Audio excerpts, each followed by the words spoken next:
अपनी बाइबल को उठाओ, बोलो मैं इस वचन से प्यार करता हूं। ये मेरे शुद्ध रहने का आधार, मेरे जीवित रहने का आधार है। मैं अपना ध्यान इन वचनों के ऊपर लगाता हूं, प्रभु यीशु मसीह के नाम में।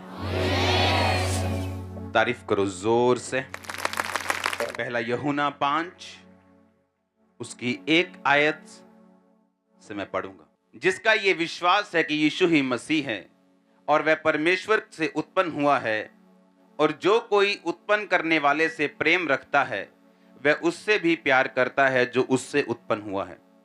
जब हम परमेश्वर से प्रेम रखते हैं, हम उसकी आज्ञाओं को मानते हैं, तो इसी से हम जानते हैं कि हम परमेश्वर की संतानों से प्रेम रखते हैं। क्योंकि परमेश्वर से प्रेम रखना यह है कि हम उसकी आज्ञाओं को माने और उसकी आज्ञाएं कठिन नहीं। क्योंकि जो कुछ परमेश्वर से उत्पन्न हुआ है वह संसार पर जय प्राप्त करता है, और वह विजय जिससे संसार पर जय प्राप्त होती है वह हमारा विश्वास है। पहला यूहन्ना 3 उसकी 15 आयत। जो कोई अपने भाई से बैर रखता है वह हत्यारा है, और तुम जानते हो कि किसी हत्यारे में अनंत जीवन नहीं रहता। फिर से पढ़ेंगे पहला यूहन्ना 5 उसकी 1 से 4 आयत। जिसका ये विश्वास है यीशु ही मसीह है, वह परमेश्वर से उत्पन्न हुआ है। जो कोई उत्पन्न करने वाले से प्रेम रखता है वह उससे भी प्यार रखता है जो उससे उत्पन्न हुआ है। आमीन। 4 आयत में लिखा, जो कुछ परमेश्वर से उत्पन्न हुआ पैदा हुआ वह संसार पर जय प्राप्त करता है। ये परमेश्वर की परफेक्ट प्लानिंग है कि वो आपको जय देने के लिए अपने पास बुलाता है। आपको ये मालूम है या नहीं? हां, विक्टोरियस लाइफ। इसलिए उसने कहा मैंने तुच्छों को चुन लिया, मैंने बीमारों को चुन लिया, मैंने गरीबों को चुन लिया, मैंने छोटों को चुन लिया, एक जयवंत जीवन देने के लिए। और जब आपको यह मालूम हो जाए कि यह परमेश्वर का प्लान है कि मैं जिस मर्जी जाति से हूं, जिस मर्जी बैकग्राउंड से हूं, गरीब हूं या अमीर हूं या आगे हूं या पीछे हूं, इससे कोई मतलब नहीं। परमेश्वर की इच्छा यह है कि मैं एक विक्टोरियस, एक जयवंत जीवन जीऊं। वो आपकी मैरिड लाइफ में हो, आपकी स्पिरिचुअल लाइफ में हो, वो आपकी फाइनेंस लाइफ में हो, हर तरफ से परमेश्वर ने आपको जय देने के लिए अपने पास बुलाया। हालेलुया। अब बात यह है कि उस जय को पाने का तरीका हमें बाइबल बताती है। अगर हम फ्रिज खरीदते हैं, टीवी खरीदते हैं और हमें मालूम नहीं वो कैसे चले, एक बुक उसके साथ मिलती है जिसमें लिखा होता है ये चलता कैसे। अगर हम उस बुक को छोड़ दें और बैठ के रोते रहें कि ये चल नहीं रहा, मेरे को पता नहीं चलाना कैसे है, तो इसमें टीवी बनाने वाले का कोई कसूर नहीं। कसूर आपका है जिसको बुक पढ़नी नहीं आती और उसको चलाना नहीं आता। अब परमेश्वर ने कहा, कहता है जिसको ये विश्वास है कि प्रभु यीशु ही मसीह है, यानी जो बपतिस्मा ले चुका है, जो परमेश्वर पर विश्वास करता है, कहता है वो परमेश्वर से पैदा हुआ है। बोलो अपने पड़ोसी को, तुम परमेश्वर से पैदा हुए हो। फिर से बोलो अपने पड़ोसी को, बोलो अगर तुम्हें, बोलो पड़ोसी को, बोलो अगर तुम्हें विश्वास है कि यीशु परमेश्वर है, मसीह है, तो तुम प्रभु से पैदा हुए हो। आमीन। अब उसने कहा अगर तुम्हें यह विश्वास है कि यीशु मसीह परमेश्वर है तो तुम परमेश्वर से पैदा हुए हो। कहता अगर तुम ये मानते हो कि तुम परमेश्वर से पैदा हुए हो तो तुम उन सब चीजों से प्यार करोगे जो परमेश्वर से पैदा हुई हैं। यानी तुम अपने भाइयों से भी क्या करोगे? कहता अगर तुम ये कहो कि मैं अपने बाप से प्यार करता हूं और अपने बाप के दूसरे बेटों और बेटियों को नफरत करो, कहता तुम में अनंत जीवन नहीं है, क्योंकि तुम अपने भाई से क्या करते हो? बैर करते हो। पहला यूहन्ना 3 उसकी 15 को पढ़ेंगे। जो कोई अपने भाई से बैर रखता है वो मर्डरर है। कहा वो मर्डरर है, वो हत्यारा है, वो कातिल है। जैसे 302 की धारा लगती है ना फिर कत्ल करने, कहता वो मर्डरर है। अगर तुम अपने भाई से नफरत करते हो, बैर करते हो, उसकी टांगे खींचते हो, कहता तुम एक हत्यारे हो, और एक हत्यारे में कभी भी अनंत जीवन नहीं रहता। अब पहला यूहन्ना 5 उसकी 2 में लिखा, जब हम परमेश्वर से प्रेम रखते हैं तो उसकी आज्ञाओं को मानते हैं, और इसी से हम जानते हैं कि हम परमेश्वर की संतानों से प्रेम रखते हैं। उसने कहा अगर तुम कहो कि मैं परमेश्वर से प्यार करता हूं, तो उसने कहा अगर तुम परमेश्वर से प्यार करते हो तो तुम उसकी आज्ञाओं को क्या करोगे? मानोगे। और उसने कहा इसी से हम जानते हैं कि हम परमेश्वर की संतानों से क्या करेंगे? प्रेम करेंगे। कहता अगर कोई ये कहे मैं अपने बाप से प्यार करता हूं और अपने भाइयों से नफरत करे तो वो अपने बाप से असल प्यार नहीं करता। परमेश्वर ने कहा अगर तुम अपने भाई से बैर करते हो तो तुम हत्यारे हो। उसने ये नहीं कहा तुम में कमी है या तुम जेलसी वाले बंदे हो या तुम में ये थोड़ी सी कमी। उसने कहा कमी वमी नहीं है, तुम मर्डरर हो, तुम हत्यारे हो और किसी हत्यारे में अनंत जीवन नहीं रहता। आगे उसने कहा क्योंकि परमेश्वर से प्रेम रखना यह है कि हम उसकी आज्ञाओं को माने और उसकी आज्ञाएं मुश्किल नहीं, क्योंकि जो कुछ परमेश्वर से उत्पन्न हुआ है वह संसार पर जय प्राप्त करता है और वह विजय जिससे संसार पर जय प्राप्त होती है हमारा विश्वास है। अब उसने कहा इंग्लिश में for whatsoever is born of God overcometh the world. जो कुछ परमेश्वर से पैदा हुआ वो संसार पर जय प्राप्त करता है। प्रॉब्लम कहां पे? आप चाहे जानते हो चाहे ना जानते हो, पर शैतान इन वचनों को जानता है। आपको मालूम, वो इन वर्ड्स को जानता है। इसीलिए जब वो यीशु मसीह के पास आया और उसे मालूम था कि मैं यीशु मसीह को आके ऐसे ही कुछ नहीं कहूंगा, मैं उसको ऐसे नहीं भरमा सकता क्योंकि ये वचन का जानकार है, उसने यीशु मसीह को आके बोला अगर तू परमेश्वर का बेटा है तो अपने आप को इन चर्च की इस भवन की ऊपर से नीचे गिरा दे, अपने आप को यहां से नीचे गिरा दे, तो तेरे वचन में लिखा है तेरे पिता के कि तेरे दूत आएंगे और तुझे संभाल लेंगे। और परमेश्वर जो वचन जानते थे उसने कहा शैतान ये भी लिखा है कि तू अपने परमेश्वर और प्रभु की कभी भी परीक्षा ना कर। जब पौलुस के हाथ में सांप ने डंक मारा था तो पौलुस सांप से पंगे नहीं ले रहा था, वो जंगल में जाके कोबरा नहीं पकड़ा था कि देखता मैं केड़ा सांप मैनू वड़दा। बाइबल कहती वो आग जलाने के लिए लकड़ियां बटोर रहा था और अचानक सांप ने काटा और उसको कुछ नहीं हुआ। वो शैतान के पास नहीं गया। शैतान अगर आपके पास आता है तो परमेश्वर आपको बचाएगा, लेकिन खुद शैतान के पास नहीं जाना। यह बात परमेश्वर को मालूम थी और बाइबल कहती है यीशु मसीह ने कहा लिखा है शैतान की तू कभी अपने प्रभु अपने परमेश्वर की परीक्षा ना कर। इसका मतलब क्या कि अगर आप वचन नहीं जानते तो शैतान इन्हीं वचनों का इस्तेमाल वो आपके खिलाफ करता है। और बाइबल कहती है कि जो कुछ परमेश्वर से पैदा हुआ, जन्मा, बॉर्न हुआ, वो संसार के ऊपर क्या प्राप्त करता है? जय प्राप्त करता है। इस संसार के ऊपर क्या प्राप्त करता है? जय। इंग्लिश में लिखा ओवरकम। अब ओवरकम वर्ड जब यूनानी भाषा में लिखा गया उसका मतलब हम पढ़ेंगे अपनी स्क्रीन के ऊपर। उसका मतलब है निकाओ। निकाओ का मतलब subdue, overcome, prevail, get the victory. और निकाओ शब्द निकला नाइक शब्द से। नाइक का मतलब है मीन्स ऑफ सक्सेस, विक्ट्री। परमेश्वर ने कहा अगर जब हमें यह बात मालूम नहीं होती कि वचन में ही हमारी जय है, हम अगर वचन को नहीं जानेंगे, नहीं समझेंगे तो हम जय प्राप्त नहीं कर सकते। क्योंकि आज लोग ये नहीं जानते, परमेश्वर ने कहा अगर तुम मुझसे पैदा हुए हो तो तुम संसार पर क्या प्राप्त करोगे? जय, ओवरकम कर जाओगे। शैतान तुम पे अटैक करेगा, तुम्हारे फाइनेंस के ऊपर, तुम ओवरकम करोगे। वो तुम्हारी सेहत के ऊपर अटैक करेगा, तुम जय पाओगे। तुम्हारी मैरिज पे कर सकता है, जय पाओगे। तुम्हारे घर पे कर सकता है, तुम्हें हरा नहीं पाएगा वो, तुम हमेशा ओवरकम कर जाओगे। एवरी टाइम 100 में से 100 बार तुम जीतोगे। परमेश्वर ने कहा तुम इस संसार के ऊपर धड़ल्ले से जय प्राप्त करोगे। पर कहता उसका एक तरीका है, उसका तरीका परमेश्वर ने निशानी दी है। कहता जो कुछ कोई मुझसे पैदा हुआ वो संसार पर क्या प्राप्त करेगा? जय प्राप्त करेगा। इसलिए जब वो गीत गा रहा था, गाना वो लाइन गाना के लिए 1 सेकंड के लिए बिना म्यूजिक चेंज किए, जो वफादार होगा वो वारिस भी होगा, मैं उसका खुदाबंद रहूंगा।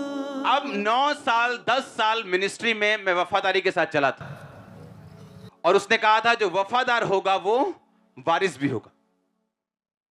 5 जनवरी को मेरे को इतना मालूम था कि मुझे अब इस साल मैरिज करनी है, होली स्पिरिट से ये इंस्ट्रक्शन है, क्योंकि मुझे ऐसा लगता था मैं मैरिज नहीं करूंगा क्योंकि मेरी सेवकाई में रुकावट ना आए, मेरी सेवकाई ऐसा ना हो रुक जाए, मैं ज्यादा काम करना चाहता हूं। लेकिन होली स्पिरिट ने बोला काम ज्यादा होगा अगर तुम मैरिज करेगा, नो प्रॉब्लम, तेरी डिस्ट्रक्शन सब चीजों को छोड़, बस मेरी बात को सुन। और आपको वो स्टोरी सब मालूम है कि फोटोज मंगाई, दैट्स इट, इसको देखो। उसके बाद 16 जनवरी को डिसाइड हुआ, 17 को जिस दिन डिसाइड हुआ उसके अगले दिन एंगेजमेंट। और मैं ये अपनी टेस्टिमनी दे रहा था, एक बहुत बड़े लॉयर है उनको, कि एंगेजमेंट के बाद जब हम बैठे थे तो तब बातें चल रही थी, अच्छा मैं ये कास्ट की हूं, तुम कौन सी कहा, मैं ये कास्ट। एंगेजमेंट के बाद घर नहीं देखा, कुछ नहीं देखा। और अब मैं आपको ये दावा कर सकता हूं, मेरी मैरिज लाइफ के जैसे किसी की लाइफ नहीं होगी, मैं सच कह रहा हूं। जब परमेश्वर आपको आत्मा में चलाता है, आपको जात मिलाने की जरूरत नहीं पड़ती। फिर वो बता रही थी, अच्छा मैं कहां से हूं, मैं ये एक अरोड़ा खत्री होते हैं उनसे, अच्छा तुम, मैं रविदास से बिरादरी से हूं, अच्छा मेरा घर इस गांव में, अच्छा मेरा यहां। एंगेजमेंट के बाद की बात कर रहा हूं, पहले की नहीं। जब हम शरीर से चलते हैं, अच्छा जात मिलनी, अच्छा पैसा मिलना चाहिए, अच्छा सब कुछ मिलना चाहिए, बाद में चाहे छितर पनीर की रोटी भी घर रोज पके। क्यों? अगर हम स्पिरिट में चलेंगे, उसने कहा कि तू मुझसे पैदा होगा, तू हर चीज पे ओवरकम कर जाएगा, तेरी लाइफ का हर स्ट्रगल विक्ट्री में बदलेगा, जीत में बदल जाएगा। अगर तुम किससे पैदा होगा? मुझसे। अब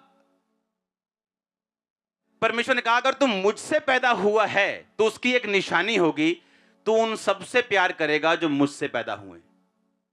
अगर तेरे में यह बात नहीं है तो तू झूठा है, मर्डर है, तू हत्यारा है। आप जानते हैं हेवन फुल ऑफ सरप्राइजेस होगा, क्योंकि जिन लोगों को आप स्टेजेस पे देखते हैं वहां पे वो लोग नहीं होंगे। बहुत से लोग जिनको आप बड़े बड़े स्टेजेस पे देखते हैं वहां नहीं होंगे, और आप हैरान होंगे ये कैसे हो गया, ये तो फलाना नहीं है, वहां रहता था। और आपको मालूम होगा कि ये स्वर्ग में है ही नहीं। सामने से हालेलुया बोल के सरमन देना या मिनिस्ट्री करना या गाना या बैठना या बिलीवर बनना या वॉलंटियर बनना, इस बात से आप स्वर्ग नहीं जाते जब तक आप अंदर से अपने भाई से प्यार नहीं करते। और आज इस चीज में लोग फेल हो चुके हैं, टोटल फेल। और परमेश्वर क्या कहता है? और नुकसान किसका है? नुकसान उसका नहीं जिससे नफरत की जा रही, वो हमेशा आपको बढ़ता मिलेगा। नुकसान उसका है जो नफरत कर रहा है, क्योंकि परमेश्वर ने कहा फिर तुम में अनंत जीवन नहीं रहेगा। जब वो अपने फाइनेंस में चलेगा, उसको तरह तरह के एक्सक्यूज मिलेंगे। अच्छा ये अगर ये होता ना तो फिर आप चक देना ही कम, जे ऐदा होंदा ना यार फिर सेट हो जाना ही कम।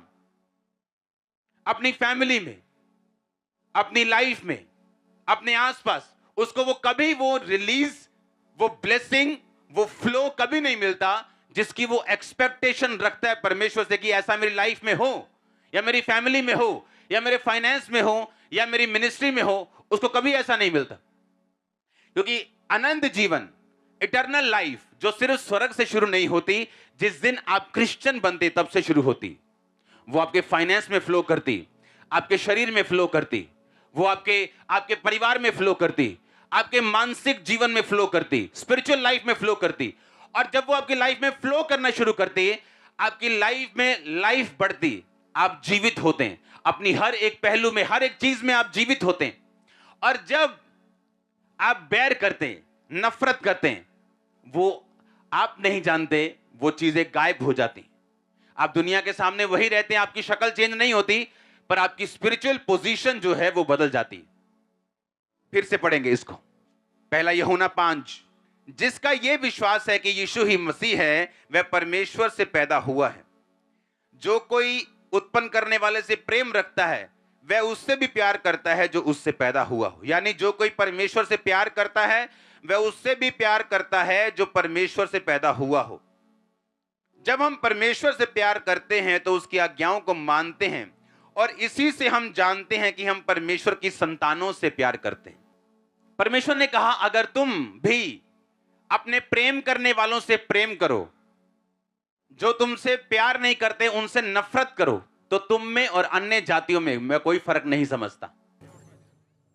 आज बड़ी बड़ी बातें करने से ये बेटर है कि कलीसिया अपने बेसिक में चले। एक मकान पे अच्छे से अच्छा पेंट, अच्छे से अच्छा ईंटें, सरिया, अच्छा फर्नीचर, बेस्ट सीलिंग लगा के अगर उसका बेस कमजोर छोड़ दोगे तो एक दिन उल्टा और शर्मिंदगी होगी, क्योंकि लोग बोलेंगे कि क्या बेस्ट से बेस्ट सामान लगाया लेकिन मकान ढह गया। इससे अच्छा यह कि लोगों की परवाह ना करते हुए अपना बेस स्ट्रांग करो, चाहे वो घर थोड़ी देरी से बने, मुश्किल बने, लेकिन जब वो बन जाए वो एक सदा का घर हो। और ऐसा करने के लिए प्रभु ने आपको अपने पास बुलाया। परमेश्वर ने कहा, अगर तुम मुझसे प्यार करोगे तो मुझसे जो जन्मा है तुम उससे भी प्यार करोगे। चाहे वो तुम्हारे साथ सेम विश्वास नहीं शेयर करता तो भी, उसकी डॉक्ट्रिन थोड़ी अलग हो तो भी, अगर वो तुम्हारे साथ सहमत नहीं है तो भी। पर कहता, अगर तुम बैर करते हो तुम एक मर्डरर हो। परमेश्वर तुम्हें एक मर्डरर की निगाहों से देखता है। आज प्रॉब्लम पता क्या है चर्च में? आज प्रॉब्लम यह है कि जब एक पापी चर्च में आता और छाती पीट के बोलता है, रो के कहता, खुदावन मैं पापी हूं, और लिखा चुंगी, एक बंदा आता है और बोलता है कि परमेश्वर ये चुंगी लेने वाला जो कह रहा है ना मैं पापी हूं, मैं इससे बड़ा अच्छा हूं। आप प्रेयर करी दिया, पता हम प्रेयर करते हैं, पता है दान कितना देते हैं, और परमेश्वर ने कहा वो धर्मी और तू पापी। हम जितना मर्जी अच्छा काम कर लें, जब तक हमारा टीचर हमारी कॉपी चेक करके उस पर गुड नहीं लिख देगा तब तक वो सस्पेंस बना रहता है। हाँ या ना? हम जितना मर्जी अच्छा कर लें, जब तक हमारा टीचर उस पर वेरी गुड नहीं लिखता, उसे पास नहीं करता, तब तक वो पास नहीं। आज जब हम बेसिक भूल जाते हैं और बड़ी बड़ी बातें करना शुरू कर देते हैं, एंड में शर्मिंदगी कुर्सी पर बैठ के उन लोगों का इंतजार कर रही है, उनको मालूम नहीं। क्योंकि ये होगा, क्योंकि अनंत जीवन किसी हत्यारे में नहीं रहता। वो लाइफ नहीं रहती जो आपकी हड्डियों में बहनी, वो लाइफ नहीं रहती जो आपके फाइनेंस में बहनी, आपकी लाइफ में, फैमिली में बहनी, वो लाइफ नहीं रहेगी आपकी लाइफ में अगर आप बैर करेंगे तो। हालेलुया। अब हम पढ़ेंगे प्रकाशित वाक्य 3 उसकी 21 आयत को। जो जय पाए उसे मैं अपने साथ सिंहासन पर बिठाऊंगा, क्योंकि मैं भी जय पाकर अपने पिता के साथ उसके सिंहासन पर बैठ गया। फिर बोलो, जो जय पाए। इसका मतलब यह है, प्रकाशित वाक्य एक ऐसी पुस्तक है जिसको आप मान नहीं सकते पूरा, क्योंकि यह एक प्रोफेटिक बुक है। यह तो होना है अभी। ये सिर्फ पढ़ने से ही आपको ब्लेसिंग मिलती है, बोलने से ही ब्लेसिंग मिलती है, इसको सिर्फ देखने से ही ब्लेसिंग बाइबल कहती है आपको मिलती। जब आपने ये वचन पढ़ा, एक्चुअली आप ब्लेस हो रहे हो सिर्फ पढ़ने से। ये इस बुक की खासियत है। उसने कहा जो जय पाए, इसका मतलब ये एक चॉइस, ये एक चुनाव है जो आपको करना है। परमेश्वर ने यह नहीं कहा जिसको मैं जिताऊं। परमेश्वर ने कहा जो खुद जय पाए उसको मैं अपने सिंहासन पर बिठाऊंगा, जिस तरह मैं भी जय पाकर अपने पिता के साथ सिंहासन पर बैठ गया। जब आप वचन पे चलते हैं, अपने भाइयों से प्यार करते हैं, आप अपने फोकस को बना के चलते हैं, परमेश्वर आपकी लाइफ में आपको ऐसी ग्रेस देता है, ऐसी आपको शील्ड आपके आसपास, ऐसा एक घेरा देता है आपको, इस डिवाइन ईश्वरीय तरीके से वो चलाता है, आपकी अगुवाई करता है। जब आपको कुछ भी नहीं सुन रहा तब भी आपके पांव सही रीति के साथ चलते हैं और वहीं जाते जहां परमेश्वर चाहता है। ये सारा कॉन्फिडेंस, ये सारा विश्वास आप इसे अपनी लाइफ में पर्सनली भी देख सकते हैं, प्रैक्टिकली पूरा होते हुए, अगर हम उसके वर्ड पे चले तो। हालेलुया। और जब वो आपकी अगुवाई करता है, जब परमेश्वर आपके ईश्वरी रीति के साथ अगुवाई करता है, आपकी सेंसेस उसके साथ मैच नहीं करती। गिदोन को लगता था मुझे और लोग चाहिए, मुझे और लोग चाहिए ये बड़ा काम करने के लिए। परमेश्वर कहता है नहीं, ये हजारों में से तुझे कुछ सैकड़े लोग चाहिए जो चपड़ चपड़ पानी पिए, उनको साथ ले जा। क्योंकि युद्ध किसका है? यहोवा का। संग्राम किसका है? यहोवा का। वो अपनी महिमा किसी दूसरे को नहीं देना चाहता। हालेलुया। वो अपनी महिमा किसी को नहीं देता। वो अपनी ग्लोरी, अगर मैं ये बात बोलता हूं, अगर आप यूज हो रहे हैं खुदाबंद के लिए, आप किसी भी चीज के लिए, किसी भी डिपार्टमेंट में, किसी भी काम के लिए, कभी घमंड मत करो, क्योंकि परमेश्वर के पास आपसे बेटर पर्सन अवेलेबल है उसी जगह के ऊपर। और जैसे आप घमंड करेंगे, वो आपसे बेटर पर्सन खड़ा कर देगा। और जब हम इस बात को पहचानते हैं कि अगर हम कुछ कर रहे हैं, अगर हम कुछ बोल रहे हैं, अगर हम कुछ प्रेयर कर रहे हैं, अगर हम कुछ कर रहे हैं परमेश्वर के राज्य के लिए, तो ये आपकी ब्लेसिंग है।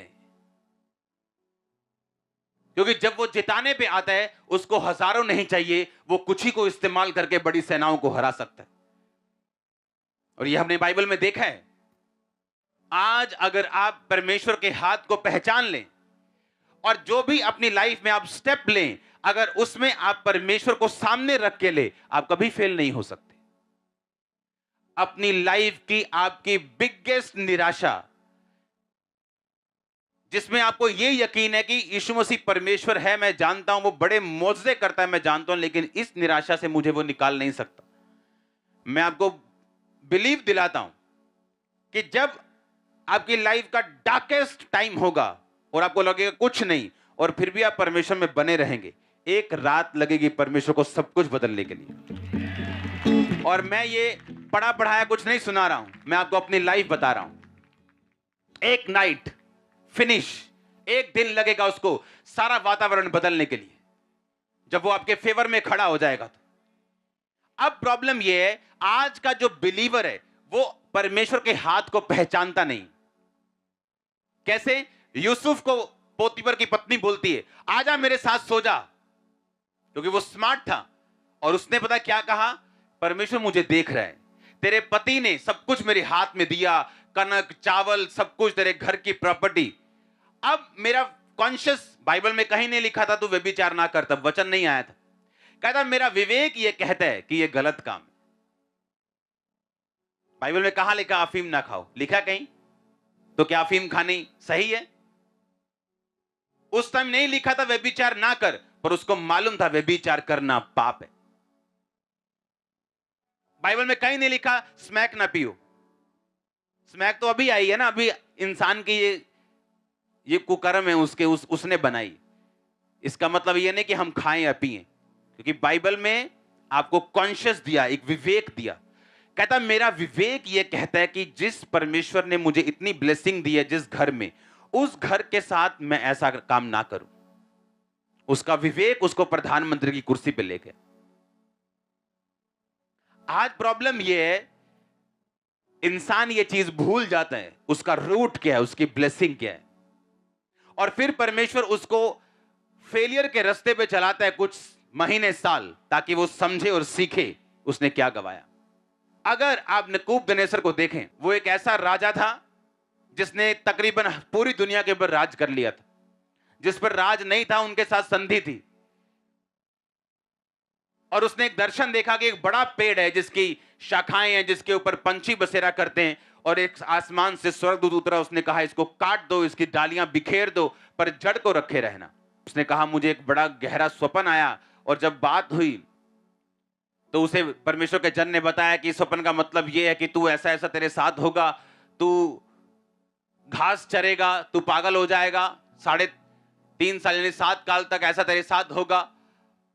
लेकिन अगर तू पाप छोड़ दे और परमेश्वर को पहचाने तो परमेश्वर अपना मन बदल सकता है। और बाइबल कहती है एक दिन अपने भवन पे टहल रहा था, और ऊंचा भवन, और सब तरफ देख के बोलता है ये सारा कुछ क्या मैंने अपनी ताकत से नहीं कमाया? और ऊपर से आवाज आती, राज्य तेरे हाथ से निकल गया। उसको मेंटली अपसेट का दौरा पड़ता है, घास चरता है, बैलों के साथ रहता है, नाखून बढ़ जाते हैं, बाल बढ़ जाते हैं, और 3.5 साल बाद परमेश्वर 2 सेकंड के लिए उसकी बुद्धि को, आंखों को खोलता है और वो आसमान की ओर देख के बोलता है, परमेश्वर तू ही राज देता है और तू ही वापस लेता है। और बाइबल कहती है जैसे ही उसने मुंह से कहा, दुष्ट आत्मा उसे छोड़ के चला जाता है और वो नॉर्मल होता है, अपने सिंहासन पर बैठते हैं और लोगों को बताता है कि चाहे तुम ऊंचाई पे रहो चाहे नीचाई पे रहो, हर जगह हर टाइम परमेश्वर के हाथ को पहचानो अपनी लाइफ। अगर तुम नहीं पहचानोगे, अगर उस डीप निराशा के गड्ढे में अगर यूसुफ ना पहचानता तो प्रधानमंत्री तक ना पहुंचता, उस कुर्सी तक ना पहुंचता। और अगर नबूकदनेस्सर उस ऊंचाई तक परमेश्वर को पहचान लेता तो बैलों की तरह 3.5 साल घास ना खाता और पागल बन के ना रहता। परमेश्वर ने आपको मौका दिया काम करने का, आप चोरी करना शुरू कर गए। आपको फाइनेंस पे बिठाया, आपने चोरी कर ली। किसी ड्यूटी को दिया, आपने कमीशनें खा ली, चोरी कर ली। नो नो नो नो, ये कर्ज को बुलावा देना है। ये परमेश्वर को बोलना है कि हम तेरी दिए हुए काम को अब्यूज कर रहे, गाली दे रहे। और जब हम परमेश्वर को गाली देंगे, जीवन नरक बन जाता है। हालेलुया। और अगर हम पहचान ले और अपने कॉन्शियस को जिंदा रखें तो बहुत सी मुसीबतों से हम बच सकते हैं। परमेश्वर ने कहा अगर तू अपने भाई से बैर करे तो तू मर्डरर है और किसी मर्डरर में अनंत जीवन नहीं रहता। कहता अगर तू उससे भी प्यार करे जो मुझसे पैदा हुआ, तू जय पाएगा, तू विक्ट्री लेगा, ओवरकम करेगा, सबड्यू करेगा, सक्सेस लेगा, प्रिवेल करेगा इस संसार के ऊपर। हर वो चीज जो इस संसार के ऊपर है, आप उस पर जय पाएंगे। परमेश्वर को पहचानो अपनी लाइफ में, अपने कॉन्शियस को, मन को, अपने विवेक को जिंदा रखो, अपने अंदर वाले आदमी की बात को सुनो। हालेलुया। अपने हाथों को उठाओ खुदावंद के साथ वफादारी के लिए। अपने गुनाहों की क्षमा मांगो, माफी मांगो, क्लीन लाइफ मांगो, साफ जिंदगी, क्लीन जिंदगी, कॉन्शियस अपना जीवित खुदावंद को बोलो कि वो करे। अपने गुनाहों की क्षमा मांगो, क्योंकि बाइबल ऐसा कहती है जब पाप आता है, जब हम कॉन्शियस से नहीं चलते तो शर्मिंदगी उसके बाद फॉलो करती। खुदावंद को बोलो, खुदावंद मुझे हर एक शर्मिंदगी से बचा, मुझे जय दे खुदावंद। मैं अपने भाई से प्यार करता हूं, मैं अपने विवेक के अनुसार चलता हूं। हिलाओ अपने हाथों को और मांगो परमेश्वर से। आज ग्रेस यहां पे मौजूद है, उस वफादारी के अभिषेक को और उसके मसे को मांगो।